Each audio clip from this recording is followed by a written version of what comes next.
Hi. రోజురోజుకి పెరుగుతున్న వసూళ్లతో దూసుకెళ్తూ ప్రేక్షకుల ఆదరణను పొందుతున్న బాక్స్ ఆఫీస్ సూపర్ హిట్ చిత్రం ఘాజీ. ఘాజీ సినిమా ఒక యథార్థ గాథ. అందుకే మనం ఈ వీడియోలో ఘాజీ వెనుకున్న ఆ చరిత్ర కూడా తెలుసుకుందాం. పిఎన్ఎస్ ఘాజీ అనేది పాకిస్తాన్ దేశం యొక్క మొట్టమొదటి సబ్మెరైన్ పేరు. ఈ జలాంతర్గామి భారత్లోకి ఎలా వచ్చింది, ఆ తర్వాత ఏమైంది అనేదే ఈ చిత్రకథ. యుద్ధం అంటే దేశం కోసం ప్రాణాలర్పించేయడం కాదు, శత్రువు ప్రాణాలు తీసుకెళ్ళడం.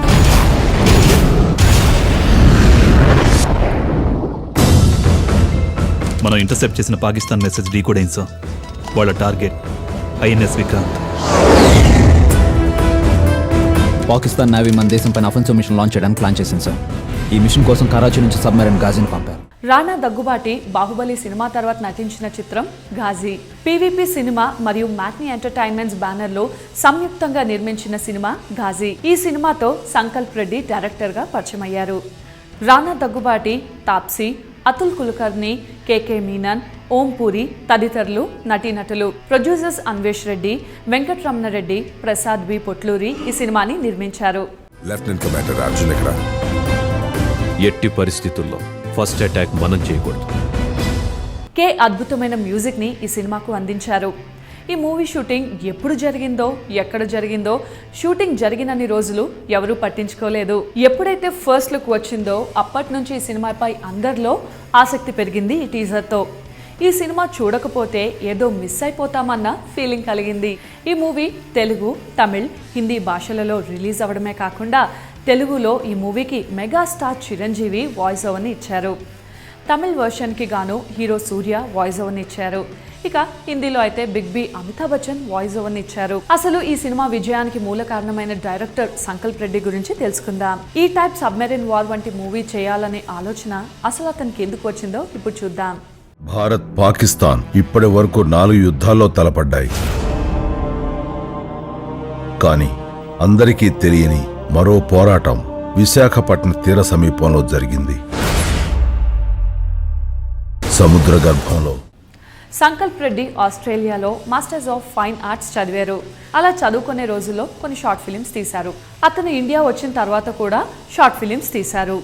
అయితే నవంబర్ 2012లో సంకల్ప్ రెడ్డి విశాఖపట్నం వెళ్ళినప్పుడు అక్కడ బీచ్లో జలాంతర్గామిని చూసి 1971 ఇండో పాక్ వార్ గురించి ఒక మ్యూజియం ద్వారా తెలుసుకున్నారట. అయితే అప్పటి నుంచి ఎలాగైనా ఇండియన్ నేవీపై ఒక స్టోరీ రాయాలనుకున్నారు. అయితే ఆయనకు ఈ కథని మూవీగా రిలీజ్ చేయాలనే ఆలోచన అస్సలు లేదట. యూట్యూబ్ ద్వారా ఒక 90 మినిట్ షార్ట్ ఫిలింగా రిలీజ్ చేద్దామనుకున్నారు. అప్పటి నుంచి దాదాపు కొన్ని నెలల పాటు ఈ ఇండియా పాక్ ఘాజీ అటాక్ గురించి కొంతమంది నేవీ ఆఫీసర్స్ దగ్గర ఇన్ఫర్మేషన్ మొత్తం సంపాదించి దాదాపు 25 లక్షల రూపాయలు ఖర్చు పెట్టి సబ్మెరైన్ సెట్స్ వేయించి స్క్రిప్ట్ రెడీ చేశారట. ఆ టైంలో సంకల్ప్కి అతని ఫ్రెండ్స్ కూడా హెల్ప్ చేయలేదట. ఆయన ఏమాత్రం నిరాశ చెందకుండా ముందుకు అడుగు వేశారు. దాదాపు 5 సంవత్సరాల కష్టంతో ఈ సినిమా స్క్రిప్ట్ రెడీ చేశారట. ఈ సినిమాని కొత్త ఆర్టిస్ట్తో చేద్దామనుకున్నారట. కానీ లక్కీగా ఈ స్క్రిప్ట్ చదివిన రాణా తనకి కాన్సెప్ట్ నచ్చి బోర్డులోకి enter అయ్యాడట. Product is very good. We've really made an international Telugu film. ఎన్ని కష్టాలు వచ్చినా ఎలాగైనా ఈ సినిమాని తీయాలని సంకల్ప్ యొక్క సంకల్పానికి నిదర్శనమే నేటి ఈ సినిమా యొక్క ఘన విజయం. డైరెక్టర్ తేజ ఈ సినిమా పోస్టర్ చూసి సినిమా ఖచ్చితంగా ఫ్లాప్ అవుతుందని కొన్ని కాంట్రవర్షియల్ కామెంట్స్ చేశారు. అయితే ఈ సినిమాని చూసిన తర్వాత తన ఒపీనియన్ని మార్చుకున్నానని ఆయనే స్వయంగా ఒక ఇంటర్వ్యూలో చెప్పారు. ఎన్నో కాంట్రవర్షియల్ కామెంట్స్ చేసిన తేజ ఈ సినిమాని ఈ రకంగా పొగిడారు అంటే ఈ సినిమాకి ఏ రేంజ్ ఉంటుందో తెలుస్తుంది. యుద్ధం, దేశభక్తి ఇవి కూడా కమర్షియల్ అంశాలే. ఎలాంటి వాడికైనా కొద్దో గొప్ప ప్రేమ ఉంటుంది. కాలు దువ్విన శత్రు దేశంపై తడాకా చూపించాల్సిన సందర్భం వచ్చినప్పుడు తప్పకుండా గర్వంతో ఆనందం ఉప్పొంగుతుంది, రోమాలు నిక్కబొడుచుకుంటాయి. కానీ అలాంటి బలమైన భావోద్వేగాల్ని చూపించగలగాలి. ఘాజీ చిత్రం అలాంటి ప్రయత్నమే చేసింది. చరిత్రలో జరిగిన ఒక సంఘటనని కళ్లకు కట్టినట్టు చూపించింది. అసలు ఘాజీ అంటే ఏమిటి?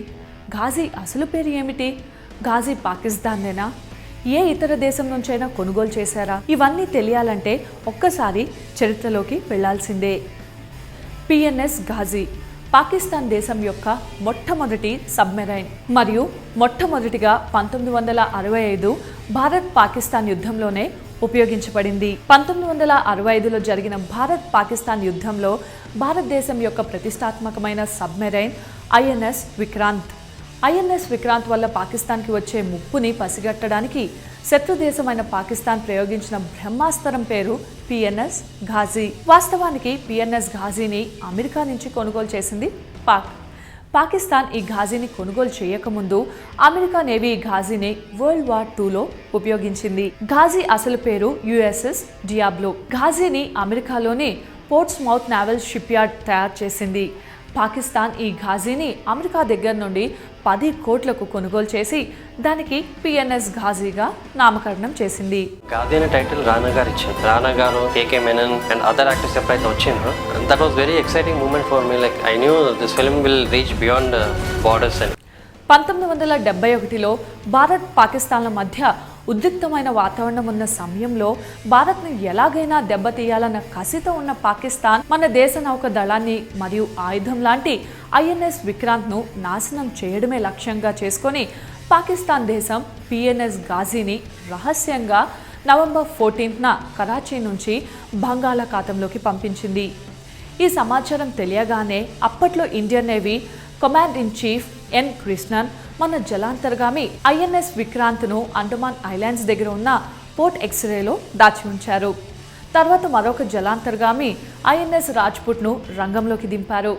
సముద్ర గర్భంలోనూ ఇండియా పాక్ల హోరాహోరీ పోరాటంలో ఐఎన్ఎస్ రాజ్పుట్ చేతిలో ఓడిపోయి 1971 డిసెంబర్ 3న రాత్రి ఆశ్చర్యంగా 92 మందితో పిఎన్ఎస్ ఘాజీ నాశనమైపోయింది. అది ఎలా నాశనమైంది అన్న విషయం మాత్రం ఇప్పటికీ ఒక మిస్టరీనే. అయితే తాము వేసిన బాంబుల వల్లే అది నాశనమైందని భారతదేశ నేవీ గర్వంగా ప్రకటించింది.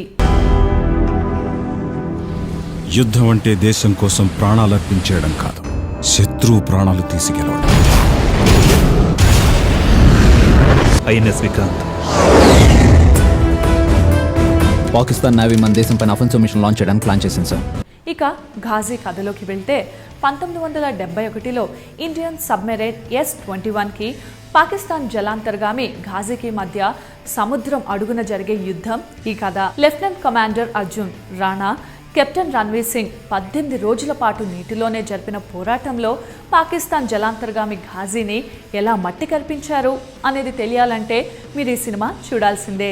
ఇండియా పాక్ యుద్ధం అంటే మనందరికీ కార్గిల్ యుద్ధం లేదంటే అంతకుముందు జరిగిన కొన్ని యుద్ధాలే తెలుసు. సముద్ర గర్భంలోనూ ఇండియా పాక్ల హోరాహోరీగా తలపడ్డాయని, ఈ యుద్ధంలో భారతీయ సైనికులు దృఢ చిత్తంతో శత్రువుల్ని ఎలా ఎదుర్కొని విజయం సాధించారన్న చరిత్రకు ఘాజీ అద్దం పట్టింది.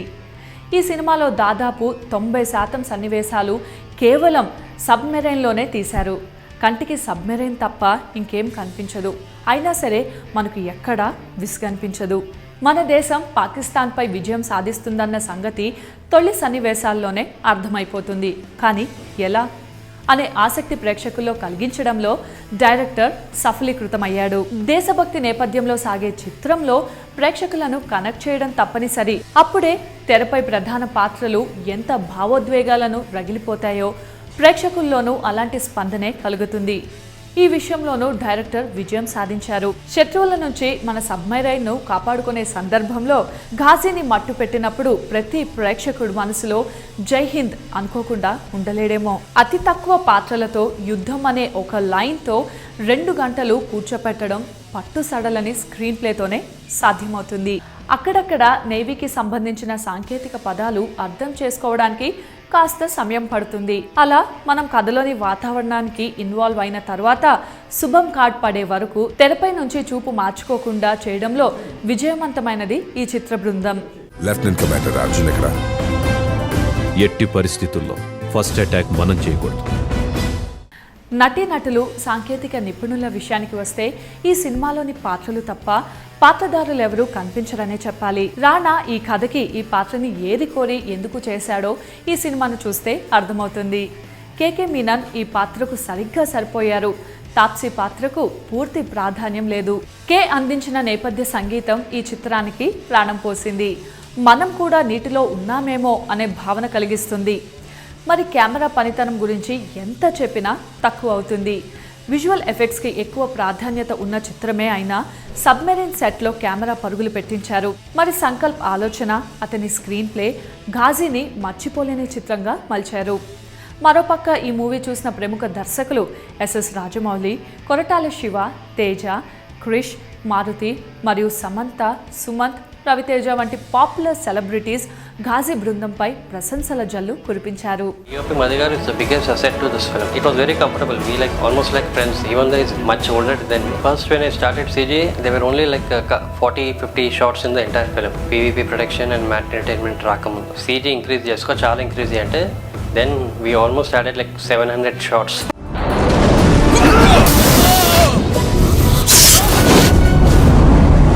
ఈ పోరాటంలో మెడల్స్ ఉండవు, గుర్తింపు ఉండదు. చరిత్రలో మనం ఉన్నా లేకపోయినా విశాఖపట్నం భవిష్యత్తులో, భారతదేశ భవిష్యత్తులో మనం నిలిచిపోతాం.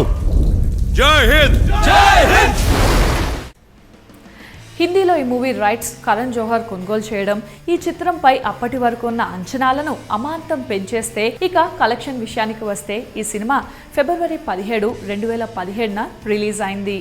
మొదటి రోజు కలెక్షన్ దాదాపు 2.25 కోట్లు, సెకండ్ డే కలెక్షన్ దాదాపు 5.50 కోట్లు. మొదటి 2 రోజుల్లో దాదాపు అన్ని లాంగ్వేజెస్లోని కలిపి 9.5 కోట్లు వసూలు చేసింది. మూవీ రిలీజ్ అయినప్పటి నుంచి ఇప్పటి వరకు అన్ని భాషల్లోనూ కలిపి 32.40 కోట్ల వరకు కలెక్ట్ చేసి రికార్డ్ సృష్టించింది. ఈ మూవీ పాజిటివ్ పాయింట్స్: కథనం, యుద్ధ సన్నివేశాలు, ఎమోషన్స్. ఈ మూవీలో నెగిటివ్ పాయింట్స్: కథలోని మిళితమైన టెక్నికల్ అంశాలు. ఫైనల్గా ఈ మూవీ మన భారత నేవీ అధికారుల ధైర్య సాహసాలను, యుద్ధ రీతిని తెలిపే అపూర్వ దృశ్య కావ్యం అని చెప్పవచ్చు. ఈ మూవీ చూసిన ప్రతి ఒక్కరిలో దేశభక్తిని నింపుతుంది. యుద్ధం అంటే దేశం కోసం ప్రాణాలర్పించేయడం కాదు, శత్రువు ప్రాణాలు తీసుకెళ్ళడం.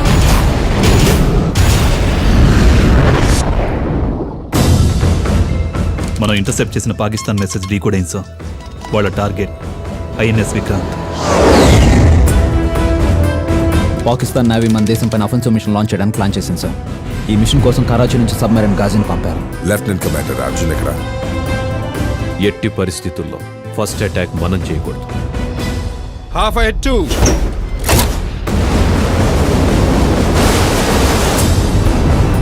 जैसे ही इंडियंस यहाँ पहुंचेंगे, माइन से कांटेक्ट होगा और खेल खत्म.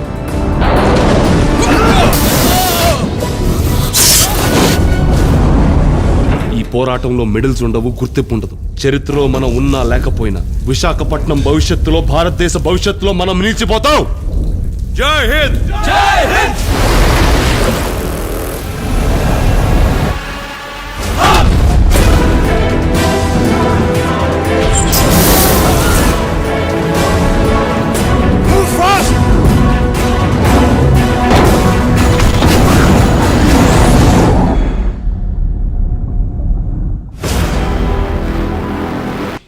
ఈ వీడియో కనుక మీకు నచ్చినట్టయితే లైక్ చేయండి, మీ ఫ్రెండ్స్కి షేర్ చేయండి, అలాగే మా ఛానల్ని సబ్స్క్రైబ్ కూడా చేసుకోండి.